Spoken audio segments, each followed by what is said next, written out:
Shanaza, what if I don't want to go to college?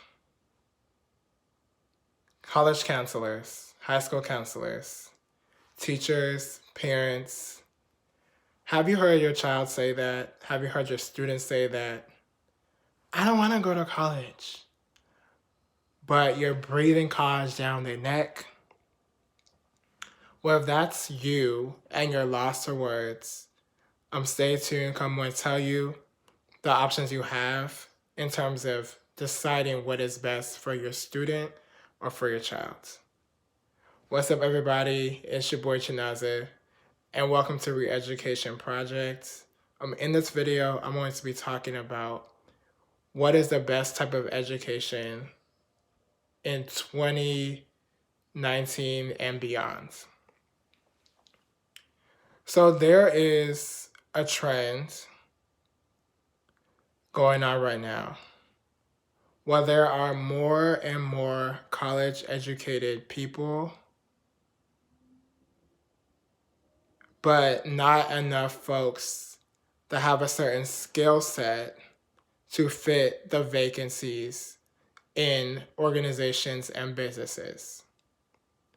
So it seems like there is a skill mismatch where people are getting degrees but not able to get the jobs because employers, businesses, organizations, maybe even clients, if you run your own business, are looking for a specific skill set.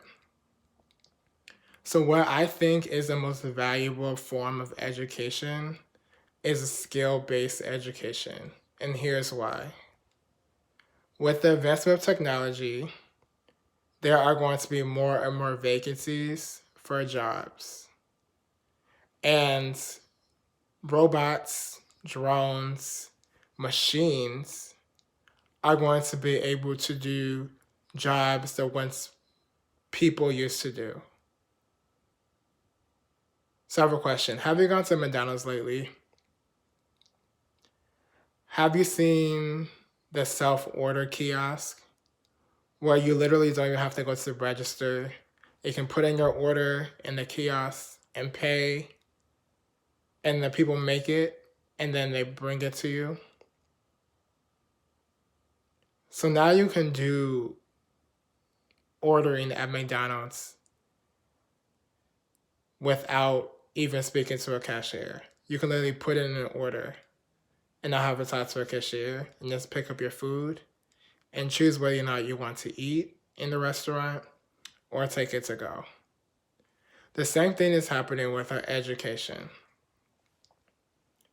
There are more and more ways that a college degree, unless it's already a technical degree, such as engineering or law or something in medical or chemistry, things that are very technical, there is a great need for you to get a degree. I want my doctor to be licensed. I want my dentist to be licensed. I want an engineer to be licensed, right? Because their jobs require high skill. So with high skill, there needs to be high education. But high education does not necessarily mean a college degree. And that varies depending on what you want to do. So if you're somebody who enjoys writing and wants to be an author, you should possibly consider copywriting, and here's why. So copywriting is one of the most profitable skills you can have ever. Whether you want to have a whole agency or you just want to learn the skill so you can be a better communicator. It's really used primarily in sales and marketing. Think of the last thing you bought. Why did you buy it? Did you read the words on the page? Was there a video advertisement? Was there something that emotionally pulled you to buy?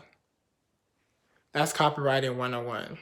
people call it sales, but basically why you bought is based on the words that were on the page. They listed some sort of emotion.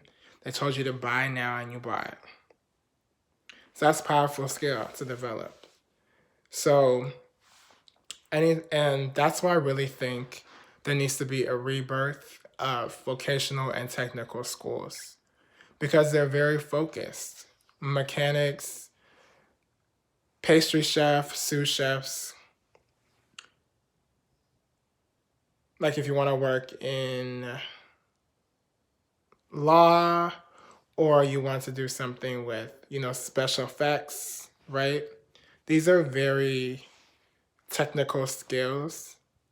And so you'll be paid accordingly because you developed a skill that's in demand. So the skills that are really in demand, I'm going to give you the top 5, in my opinion, that are in demand, and also from research that I found, is number 1, social media marketing. So businesses will pay you handsomely, okay, to help them with social media marketing. With social media marketing.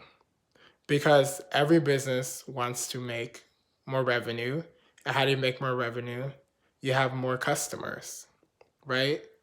And I'm getting a little deep. So the life value of the customer is how you make more money. So the more and more you have repeat customers, the more and more money you make. And to retain the customers you have and also to bring in new customers so that you can continue to build your revenue and expand and do all that amazing things. Secondly, as I already talked about copywriting, so we're going to bypass that. So I talked about copywriting. Third, I believe is closing. Be able to close. So believe it or not, you do closing each and every day. Whenever you want to convince someone of something, you're closing them, right? So whether you're going on the first date with someone, in order for them to say yes, you have to be able to close them. And so closing is a really valuable skill. It's basically writing on print or basically closing on print, essentially. And so closing is valuable because you do it each and every day. You close people for a job interview and go for a job interview. When they basically ask you why you are the best person for the job, you are closing. You close people on dates. Whenever you're trying to convince somebody of something and trying to make a point, so think of closing as an argument that you want to win, right? And when you close them, you essentially win the argument. So that's essentially closing. Leadership. Leadership is something that's of utmost importance. I think people have the capability of being leaders, but many people don't take the leadership role because of the scrutiny behind it. So if you're able to exhibit prior leadership skills, be able to lead a group of people, either with projects or any other tasks to achieve goals and results, that's really powerful because it shows that you're also an effective communicator, you're good at identifying people's strengths and areas of development, and also you're able to cast a vision and properly implement a plan that will get you from point A to point B. Okay? Reading financial statements. Why is this important? Because if you are running any sort of business or any sort of enterprise, you need to know what's happening, okay? You need to understand the basics of how money works. So reading financial statements also goes hand in hand with financial literacy. So understanding how money works so that you'll be able to read the documentation associated with it. You should know what balance sheets are. You should know what income statements are. You should know these basic accounting terminology. I'm not saying you need to be an accountant, but you definitely need to know what is going on with your money. And last but not least is being able to communicate effectively. If you're able to give clear sense of directions, if you're able to lead people to where they need to go, through your words, and they have a clear sense of what their duties are, their responsibilities, and know that they can come to you if they need help, is something that's really, really important and really, really valuable. And I think if you focus on one of those things and really hone in on that skill, I'm sure you're going to do great things in the future.